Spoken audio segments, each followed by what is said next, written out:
Assalamualaikum warahmatullahi wabarakatuh. Salam sejahtera bagi kita semua, mahasiswa Universitas Terbuka dimanapun Anda berada. Selamat berjumpa kembali dalam tutorial online Psikologi Belajar Mengajar, materi inisiasi kedua yaitu proses belajar, Fakultas Sains dan Teknologi Universitas Terbuka bersama saya Dwi Meliana Lisawati.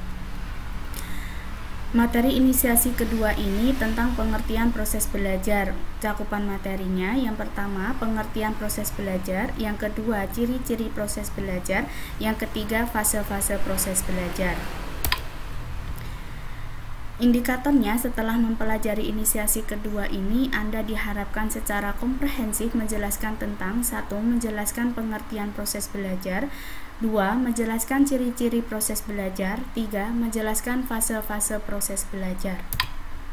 Kajian materi pada proses belajar, yang pertama pengertian proses belajar, yang kedua ciri-ciri proses belajar, yang ketiga fase-fase proses belajar. Pengertian proses belajar, di mana proses belajar adalah usaha aktif seseorang yang dilakukan secara sadar atau tidak untuk mengubah perilakunya yang meliputi pengetahuan, sikap, dan keterampilan di mana hasilnya bisa benar atau salah. Untuk membantu keberhasilan proses belajar, seseorang perlu dipahami ciri-ciri proses belajar yang dilakukannya. Dengan memahami ciri-ciri proses belajar tersebut, seseorang pengajar akan dapat membantu berlangsungnya proses belajar secara efektif dan efisien, serta akan dapat meramalkan keberhasilan dari proses belajar tersebut. Ciri-ciri proses belajar bisa dilihat dengan bagan yang sudah saya berikan. Yang pertama, belajar adalah proses aktif orang yang belajar, di mana seseorang akan belajar melalui beragam aktivitas yang dilakukannya sendiri dalam mempelajari materi tertentu. Dalam kegiatan penyuluhan pertanian, petani harus giat melakukan percobaan, misalnya percobaan penanaman varietas baru, percobaan pengendalian hama dan penyakit tanaman, percobaan pemupukan, dan percobaan cara bercocok tanam. Yang kedua, belajar hanya dapat dilakukan oleh individu yang belajar. Proses belajar hakikatnya adalah rangkaian proses rangsangan dan tanggapan.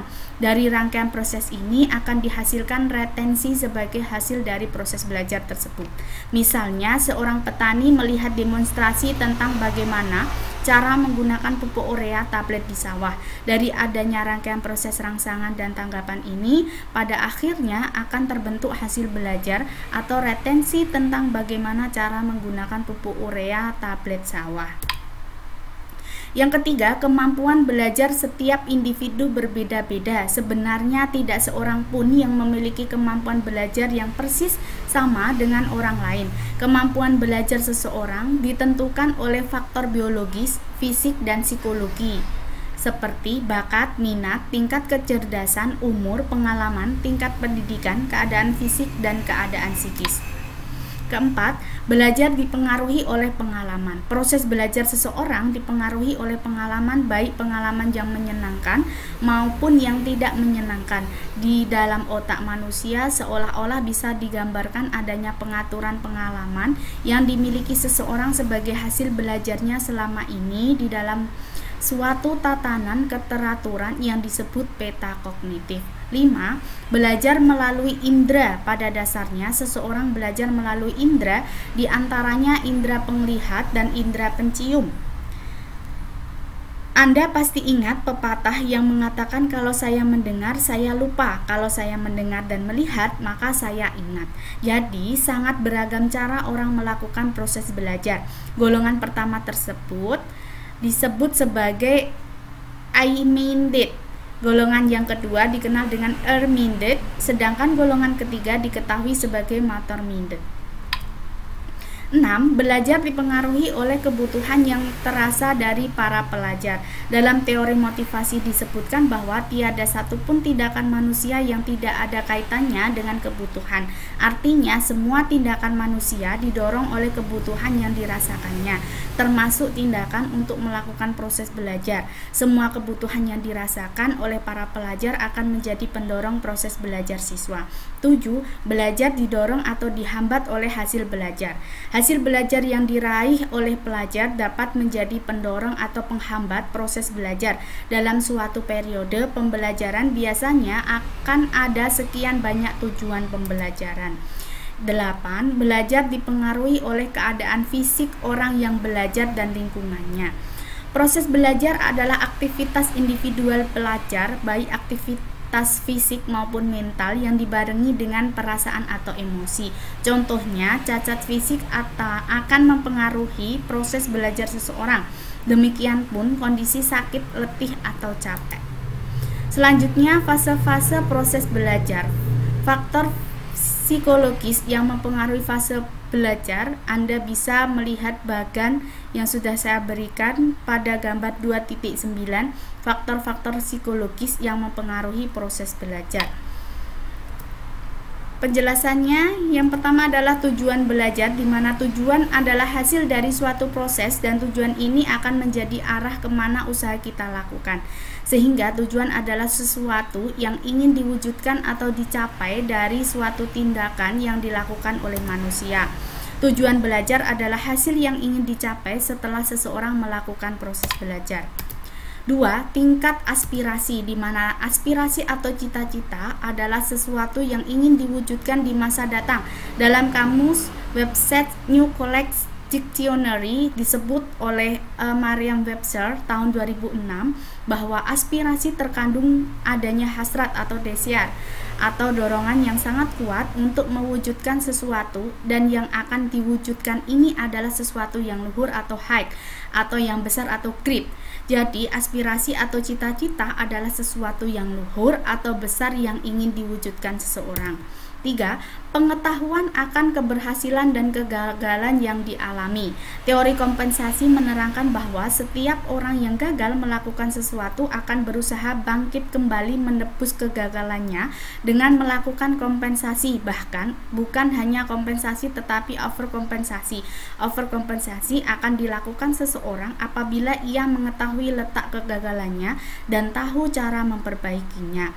Proses belajar seseorang akan berjalan dengan lancar apabila belajar baik atau buruk dapat diketahuinya dengan segera. 4.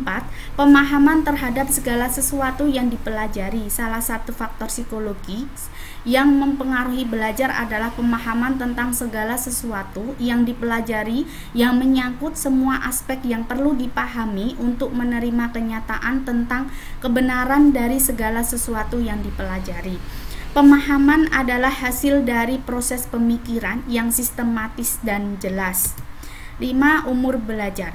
Umur sebenarnya bukan merupakan faktor psikologis yang mempengaruhi proses belajar seseorang. Yang dilibatkan oleh umur adalah faktor psikologis yang mempengaruhi proses belajar seseorang. Proses belajar dilakukan seseorang mulai dari lahir sampai mati. Fakta sebenarnya, rata-rata kemampuan belajar manusia akan berkembang semenjak dilahirkan sampai mencapai usia tertentu, kemudian berangsur menurun dan akhirnya akan menurun secara drastis pada usia tertentu pula. Dengan demikian, periode umur seseorang dapat digolongkan 1. Periode kanak-kanak, 2. Periode remaja, 3. Periode dewasa. 6. Kapasitas belajar. Kapasitas belajar adalah faktor psikologis yang mempengaruhi proses belajar seseorang. Faktor keturunan akan sangat mempengaruhi besarnya kapasitas belajar seseorang. Tidak ada satupun cara yang paling akurat untuk mengukur kapasitas belajar seseorang secara langsung. Kita hanya bisa melihat indikatornya, yaitu apa yang dipelajari dan dimengerti oleh seseorang. Jadi, dengan melihat apa yang dipelajari dan dimengerti oleh seseorang dalam periode waktu tertentu, kita akan dapat menentukan besarnya kapasitas belajar orang tersebut. Untuk evaluasi, silahkan Anda baca sendiri dan pahami beserta jawaban yang sudah saya berikan.